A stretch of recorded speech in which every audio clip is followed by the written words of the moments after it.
Hi and welcome to the studio. In this video, you'll see the progression of a portrait painting step by step in 6 minutes. First, I start with the drawing. This drawing is just pencil on newsprint, and it is the exact same size as the painting itself, 18 by 24 inches. When it's finished, I'll transfer the drawing to the canvas. The drawing should be accurate, but it doesn't need to be detailed.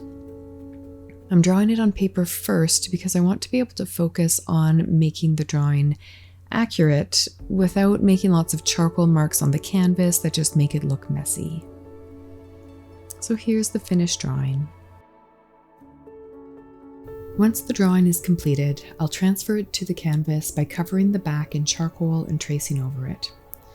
You want to be sure that the drawing on the canvas is in charcoal, not graphite, because graphite will eventually migrate through the oil paint to sit on the surface, whereas charcoal will just be absorbed into the paint. For this painting, I did not fix the drawing permanently to the canvas, but I'll link to a video below where I show you how to secure your drawing to the canvas so it doesn't smudge.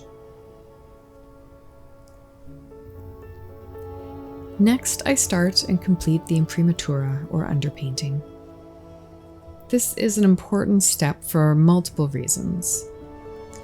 First, it tones the canvas so it's no longer a stark white, which can be kind of too bright and distracting, but rather it's a nice warm orange red. For this painting, I'm using Gamblin Transparent Earth Red. The underpainting also acts as a value study, so you can better see where the shapes are going to go when you start the first pass. Using a strong, accurate underpainting makes the next steps of the painting easier because it acts as a foundation for the drawing, the values, and a color that can make a positive impact on the painting. Now, while the underpainting dries, I mix the colors. Typically, I pre-mix about 20 or so colors for my painting. Pre-mixing allows the painting process to be smoother and more mentally focused because I don't need to stop to mix colors all the time.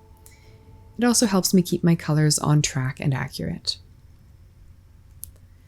When I have a decent selection of colors mixed, it's time to start the first pass.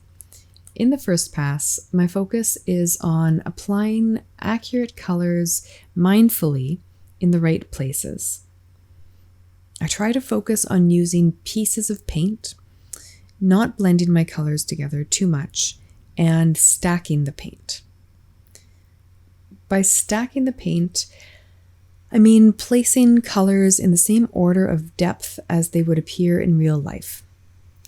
For example, I'll paint the deeper shadow in a crease first, and then paint the skin around it, followed by the high points of the rounder areas next to the crease.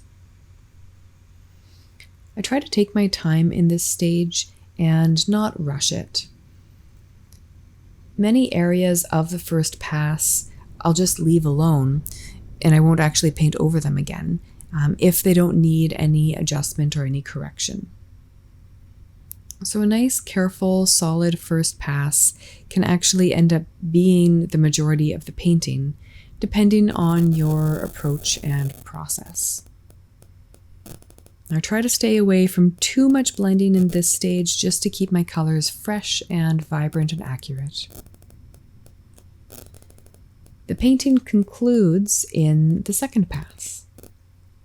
My priorities in this stage are first to correct any mistakes from the first pass, like any areas where drawing accuracy has been lost or the value or color is incorrect. Now, these mistakes or errors are the ones that are distracting. Those are the ones that I want to focus on, not necessarily making the painting look exactly like a photo reference.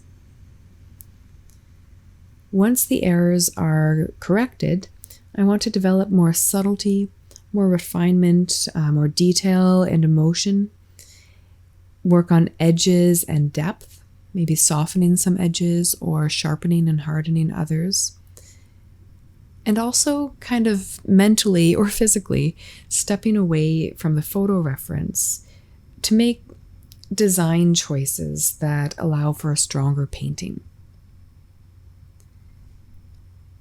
It's important to remember that you're creating a painting, not a version of a photo. And the success of the painting really has nothing to do with how accurate it is compared to the photo reference. It needs to stand strong on its own. If you enjoyed this video, check out my 8-part course, From the Ground Up, where you can learn more about this process and how to build strong paintings with a clear and structured approach. Thank you for watching, and happy painting. Visit NicoleSleethAtelier.com for art courses, demos, and more.